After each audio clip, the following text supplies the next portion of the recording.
This is the Hidden Killers Podcast with Tony Bruschi. Stories of shady behavior by the Murdaughs in Hampton County didn't just start with Alec. It goes way, way back. In all this week, we're going to be taking a look at the Murdaughs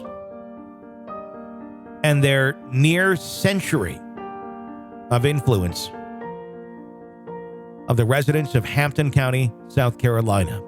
To take us there, Michael DeWitt Jr., award-winning editor of the 144-year-old Hampton County Guardian, joins us. He's also authoring the book Fall of the House of Murdaugh, to be released later this summer. What do you make of some of the allegations, if you will, or rumors and such, that Alec was involved in more things in the drug world with his addiction? When you look at how much he claimed that he was taking, I mean, it doesn't even seem to be humanly possible to go through that much in terms of money for drugs. Do you think there is something else going on there? Is there any evidence that points to a larger, more conspiratorial drug involvement that he was with, not necessarily connecting to the murders, but just in life? Was he making money through selling illicit drugs or trafficking them in some way, shape, or form? You know, that's still a big question mark and a big theory. A lot of people say, okay, well, I even heard somebody tell me just last week that they don't think Alex did it, that the drug gang made him watch while they pulled the trigger. And I find that hard to believe. Yeah. I mean, if you're,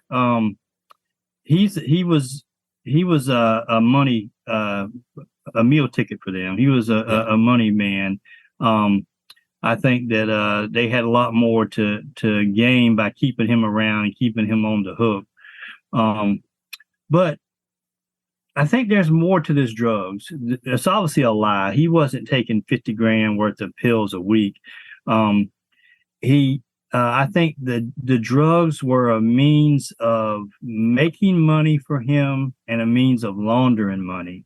Mm-hmm. If I understand the way, this worked through the indictments and the warrants, he'd say he takes a little bit of stolen money from the law firm. Say he takes 50 grand worth of stolen money. He gives it to cousin Eddie, Curtis Edward Smith. Yep.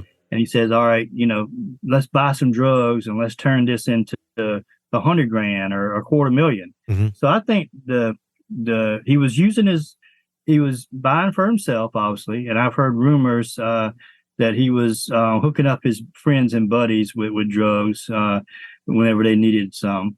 But I think it was mainly just another way to bring in a stream of untraceable revenue and also possibly launder some of this stolen money. Mm-hmm. There's obviously other cases. We talked about the boat crash incident and how that all transpired. Let's talk about Gloria Satterfield. That was a very bizarre case. The alleged trip and fall by the dogs down the stairs, and then to get insurance money that he was going to pay the family, but never paid the family. Alec was there. We heard the 911 call, as was his wife, who was there as well. When you look at that one, do you view that one as this was just a really weird accident that happened and they ended up, he ended up, doing, non-correct things with the money and pocketing it? Or is there something more to that where there was an intention to try and kill Gloria for some reason?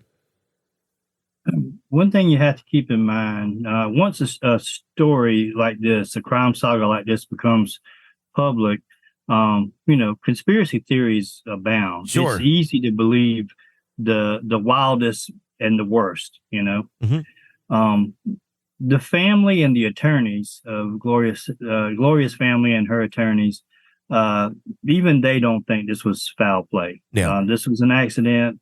And I don't, if you look back, Maggie and Paul were home, and I don't think Alex was home that day. Mm-hmm. So I don't really believe this based on, there's no evidence there was any foul play involved. Mm-hmm. But what happened was once she fell, and Alex kind of sprang into action. He saw an opportunity to create this fraudulent case and profit from it. So, in simplest terms, Alex wasn't the big bad wolf that pushed her down the steps. Mm-hmm. Alex was the buzzard who swooped in, looking to profit from her tragic accident. That seems to make a little more sense. And knowing his pattern of behavior was more so as the buzzard than the until we learned about his wife and child at a later date. When looking at all of these cases, you have Satterfield, and then you also have the allegations that have been made. Nothing ever, no investigation into the Murdaughs or his son Buster or anything like that. But obviously, rumors have flown around for quite a while with that. My question would be: they reopened the investigation into the death of Stephen Smith because of some evidence that was found in the murder trial, in the murder case of Alec Murdaugh. We don't really know exactly what that evidence was, why they would reopen that case connected to this. Everybody making their assumptions that, maybe he's involved. Can you speak to that at all? What was the catalyst for reopening that case? Obviously, it looked far worse than a true hit and run. It was not a hit and run by any stretch of the imagination in terms of evidence, but why was Murdaugh connected to that? How did that reopen in connection with his case? That's a question I can't firmly answer. If I don't know something, I'm going to tell you I don't know it. I try to be honest and straightforward. Yeah.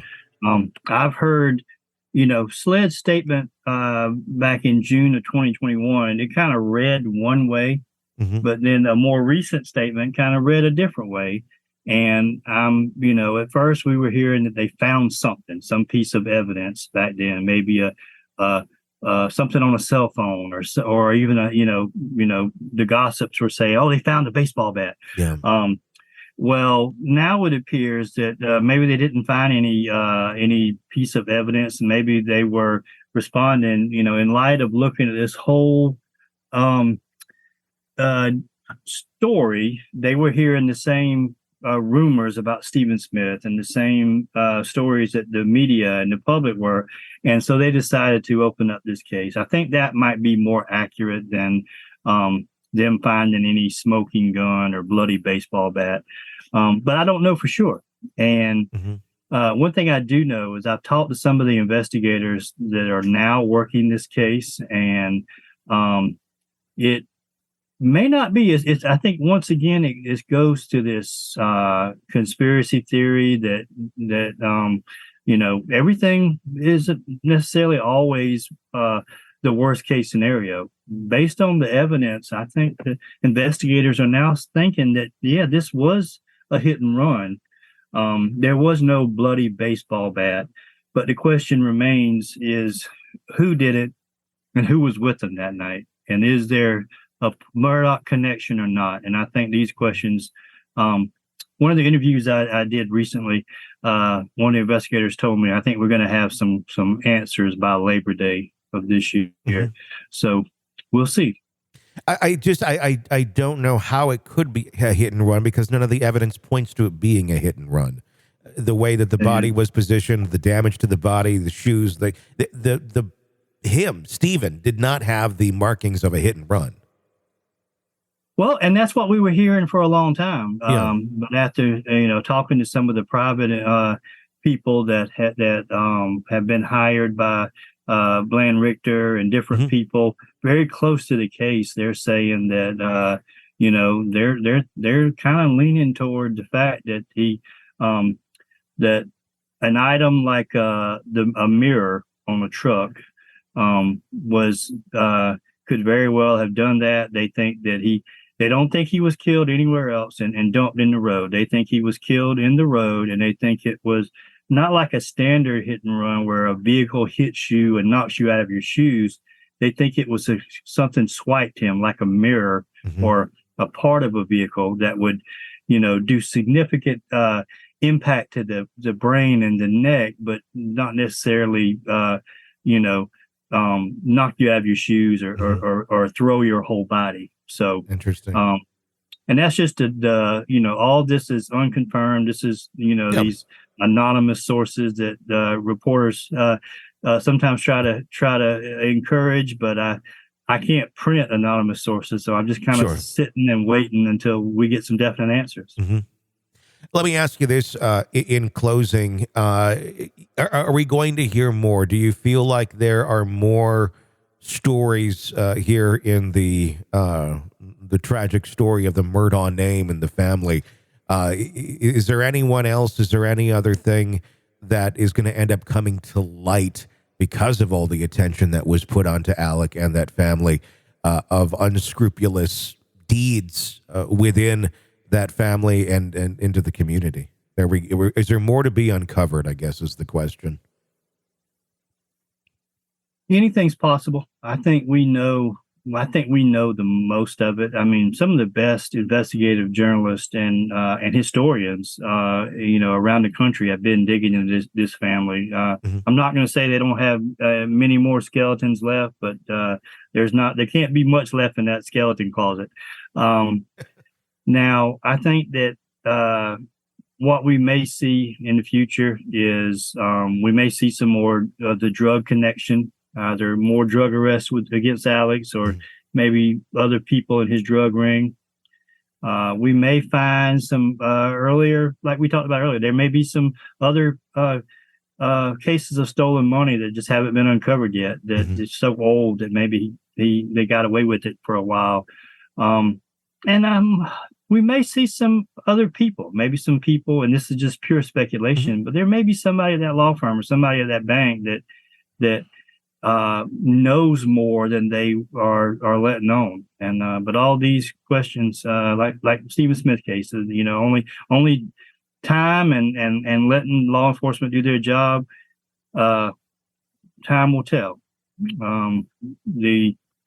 In the early days, before all this happened, I think that law enforcement might have been reluctant to pursue anything related to the Murdaugh family. But now I think SLED really wants to put effort into this case. And if there's a crime or a secret out there, I think they're going for it. This is the Hidden Killers podcast with Tony Bruschi.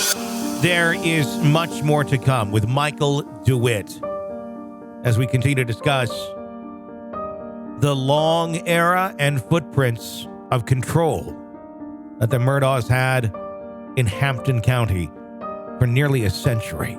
Be sure to press subscribe so you don't miss any pieces of our conversation.